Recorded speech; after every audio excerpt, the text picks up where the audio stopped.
అలానే మిస్ఎస్‌లో జనరల్‌గా మీ వాహనాలకి ఇన్సూరెన్స్ ఉంటుంది. ఏదైనా ప్రమాదం జరిగితే గనక ఆ ఇన్సూరెన్స్ క్లెయిమ్ చేస్తారు. ఇన్సూరెన్స్ వస్తుంది.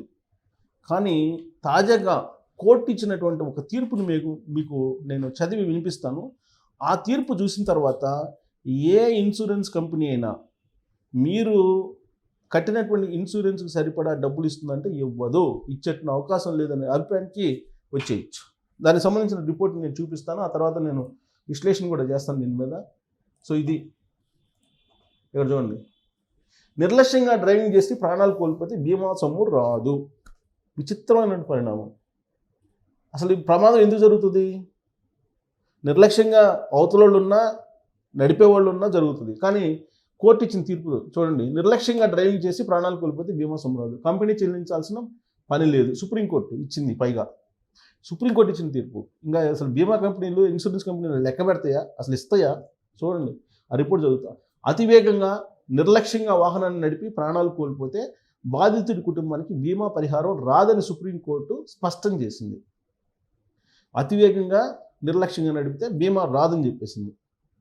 పరిహారం చెల్లించాల్సిన అవసరం బీమా కంపెనీకి లేదని తెలిపింది.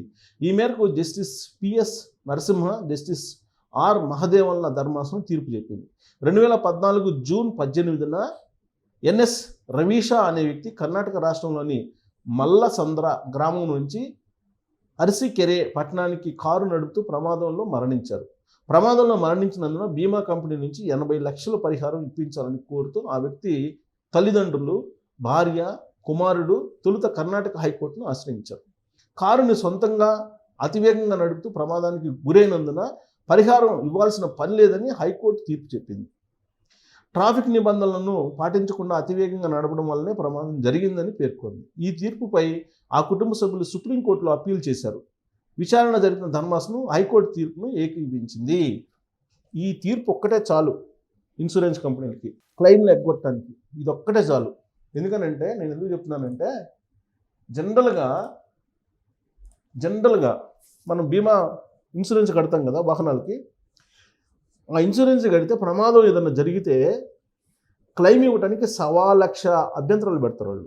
వీలున్నంత వరకు క్లెయిమ్ ఇవ్వడానికి వాళ్ళు ఇష్టపడరు. వీలున్నంత వరకు ఎగ్గొట్టడము, లేదంటే వీలున్నంత తక్కువ ఇవ్వాలని ప్రయత్నం చేయడము జరుగుతూ ఉంటుంది. ఇది అందరికీ అనుభవమే. నేనే కొత్తగా చెప్పాల్సిన అవసరం లేదు. అలాంటిది సుప్రీంకోర్టే ప్రమాదం ఎలా జరిగిందో పరిశీలించిన తర్వాత నిర్లక్ష్యంగా డ్రైవింగు లేదంటే అతివేగంగా డ్రైవ్ చేస్తే మీకు బీమా రాదని చెప్పి తీర్పు చెప్పిన తర్వాత సుప్రీంకోర్టు ఈ ఇన్సూరెన్స్ కంపెనీలు క్లెయిమ్ చేసినప్పటికీ మీకు బీమా సొమ్ము ఇస్తారు అని చెప్పి మీరు అనుకుంటున్నారా? ఏ కంపెనీ అయినా ఇవ్వరు. ఈ తీర్పును బేస్ చేసుకొని ఎగ్గొట్టడానికే 100కు 100% ట్రై చేస్తారు. జనరల్గా ప్రమాదం ఎప్పుడు జరుగుతుంది? మనం నిర్లక్ష్యంగా ఉన్నా ప్రమాదం జరుగుతుంది. పోనీ రోడ్డు బాగుంది కదా అని చెప్పేసి వేగంగా వెళ్ళినప్పుడు అవతల వాళ్ళు అడ్డం వచ్చినప్పుడు జరుగుతుంది. మన పక్కన ప్రయాణించినటువంటి వాళ్ళు, మన ఎదురుగా ప్రయాణించిన వాళ్ళు, మన వెనక ప్రయాణించేటువంటి వాళ్ళు నిర్లక్ష్యంగా ఉన్నా కానీ ప్రమాదం జరుగుతుంది. మరి అది నిర్లక్ష్యంగా జరిగినటువంటి ప్రమాదం అని ఎలా నిర్ధారిస్తారు? మళ్ళీ దానికి ఒక వ్యవస్థను ఏర్పాటు చేయాలి కదా. సుప్రీంకోర్టు చెప్పిన దాని ప్రకారం అది ఆ ప్రమాదం నిర్లక్ష్యంగా జరిగిందా, అతివేగంగా జరిగిందా, అసలు ఎందుకు జరిగింది అనేది నిర్ధారించడానికి ఒక ప్రత్యేకమైన వ్యవస్థ అయితే ఉండాలి కదా. అది మళ్ళీ నిర్ధారించిన తర్వాత దాన్ని తీసుకెళ్ళి సర్టిఫికేట్ని మళ్ళీ బీమా కంపెనీకి ఇవ్వాలి కదా. మళ్ళీ ఆ బీమా కంపెనీ కాదు అని చెప్పి సవాల్ చేసి సుప్రీంకోర్టు ఇప్పుడు ఇచ్చినటువంటి తీర్పుని కనుక ఉటంకించి సుప్రీంకోర్టు తీర్పు ప్రకారం ఇవ్వాల్సిన అవసరం లేదని చెప్పి చెప్పింది అనుకోండి, ఇక అసలు బీమా కంపెనీలు కట్టేటువంటి ఇన్సూరెన్స్ ఏదైతే ఉందో దాని తాలూకు క్లెయిమ్ని మనం పొందగలమా, పొందడం సాధ్యమేనా అని మీరు ఒకసారి ఆలోచించండి. ఈ తీర్పు వల్ల కొన్ని లక్షల వాహనాలు యజమానులు ఇబ్బంది పడేటువంటి అవకాశం ఉంది. ఇప్పుడు కర్ణాటకలో జరిగింది ఆ ప్రమాదం. ఆ కారుకు సంబంధించినటువంటి వాల్యూ 80 లక్షలు ఇవ్వమని చెప్పి కంపెనీ, ఇన్సూరెన్స్ కంపెనీకి చెప్పింది. అడిగారు. ప్రమాదం జరిగిన మాట వాస్తవమే. ఆ డ్రైవింగ్ చేస్తున్నటువంటి యజమాని చనిపోవడం వాస్తవమే. క్లెయిమ్ చేసినప్పుడు 80 లక్షలు నేను ఇవ్వాల్సిన అవసరం లేదని చెప్పి కంపెనీ చెప్తే హైకోర్టు అతివేగంగా వెళ్ళినందువల్ల ఆ ప్రమాదం జరిగింది కాబట్టి ఇవ్వాల్సిన అవసరం లేదు ట్రాఫిక్ రూల్స్కి విరుద్ధంగా వెళ్ళింది కాబట్టి అవసరం లేదని చెప్పి చెప్తున్నారు. మరి ఈ లెక్కన ప్రమాదాలు అసలు ఎలా జరుగుతాయో జనరల్గా తెలియదు కదా, దాన్నే ప్రమాదం అంటారు కదా. ప్రమాదం నిర్లక్ష్యంగా, లేదంటే నిద్రపోతాను, నిద్ర వస్తేనో, లేదంటే కన్ఫ్యూజ్ అవుతాను, దాన్ని ప్రమాదం జరుగుతుంది. మరి కన్ను ఆర్పడాన్ని నిర్లక్ష్యం అందామా, లేదంటే కన్ఫ్యూజ్ కావడాన్ని నిర్లక్ష్యం అందామా? దాన్ని ఎలా ఫైండ్ అవుట్ చేస్తారు? ఎలా ఫైండ్ అవుట్ చేసి క్లెయిమ్ని తీసుకోవాలి? చాలా టిపికల్ తీర్పు ఇది. సరే, తీర్పుల్ని మనం వ్యతిరేకించకూడదు, సుప్రీంకోర్టు తీర్పుల్ని లేదంటే హైకోర్టు తీర్పుల్ని ఏ న్యాయస్థానం ఇచ్చినా వ్యతిరేకించకూడదు అని అంటారు. ఓకే, శిరసావహించి దాన్ని మనం ఆహ్వానిద్దాం. మరి దీనిని ఎలా నిర్ధారిస్తారు? బీమా కంపెనీలు, ఇన్సూరెన్స్ కంపెనీలు మళ్ళా క్లెయిమ్లు అసలు ఇస్తాయా? దీన్ని బేస్ చేసుకొని ఇది కనుక వాళ్ళు కోట్ చేస్తే అసలు ఎంతమంది క్లెయిమ్లు అప్లై చేస్తే ఎంతమందికి ఇస్తున్నారు? ఇప్పటికే క్లెయిమ్ చేసినటువంటి వాళ్ళకి చుక్కలు చూపిస్తారు కొన్ని కంపెనీలు, కొన్ని బీమా కంపెనీలు, కొన్ని ఇన్సూరెన్స్ కంపెనీలు. మళ్ళీ క్లెయిమ్ చేసుకోవాలంటే వాహనాలకి ప్రమాదం జరిగినప్పుడు చుక్కలు చూపిస్తారు, మామూలుగా కాదు, చుక్కలు చూపించి వీళ్ళంత వరకు తగ్గించేటువంటి కార్యక్రమమే చేస్తూ ఉంటారు. అది వాళ్ళ ప్రక్రియ, వాళ్ళు చేసేటువంటి వ్యవహారమే అది.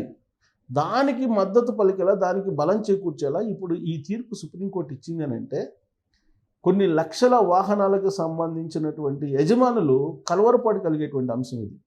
ఇప్పటికే ఢిల్లీలో 15 సంవత్సరాలు నిండినటువంటి పెట్రోల్ వాహనాలు, 10 సంవత్సరాలు నిండినటువంటి డీజిల్ వాహనాలు బ్యాన్ అనేటువంటి నిర్ణయం కేంద్రం తీసుకుంది. పిడుగు లాంటి వార్తను యజమానుల మీద వేసింది. దాంతో బెంజ్ కార్లు, రేంజ్ రోవర్లు, ఆడి కార్లు ఇవన్నీ 3 లక్షలకి 2 లక్షలకి తెగనమ్ముకుంటున్నారు. ఇప్పుడు అలాంటి నిర్ణయం మిగతా సిటీలు కూడా వచ్చే అవకాశం ఉంది రాబోయే రోజుల్లో. రాదనుకోవద్దండి, ప్రతి సిటీకి వచ్చే అవకాశం ఉంది. ఇప్పటికే హైదరాబాదు పొల్యూషన్లో ఉంది, రాదనుకోవద్దు. ఇవాళ కాకపోతే రేపు కాకపోతే ఎల్లుండు, లేదా ఈ సంవత్సరం కాకపోతే వచ్చే సంవత్సరం ఖచ్చితంగా ఆ నిర్ణయం అయితే వస్తుంది. ఒక్కసారి ఆలోచన రాకుండా ఉండాలే కానీ ప్రభుత్వానికి, వచ్చిన తర్వాత పరిస్థితులు అనుకూలించినప్పుడు ఖచ్చితంగా ఇంప్లిమెంట్ చేస్తాయి. పరిస్థితులు అనుకూలించకపోతే ఒక అడుగు వెనక్కి వేస్తాయి తప్పితే పూర్తిగా వెనకడుగు వెయ్యవు ప్రభుత్వాలు. సో కాబట్టి అన్ని సిటీలకి 15 సంవత్సరాలు నిండినటువంటి పెట్రోల్ కార్లకి, 10 సంవత్సరాలు నిండిన డీజిల్ కార్లకి ఎప్పుడైనా మూడినట్టే. ఇది ఒక పిడుగు లాంటి వార్త, కేంద్ర ప్రభుత్వం చెప్పినటువంటి వార్త. ఇప్పుడు సుప్రీంకోర్టు ఏం చెప్తుంది?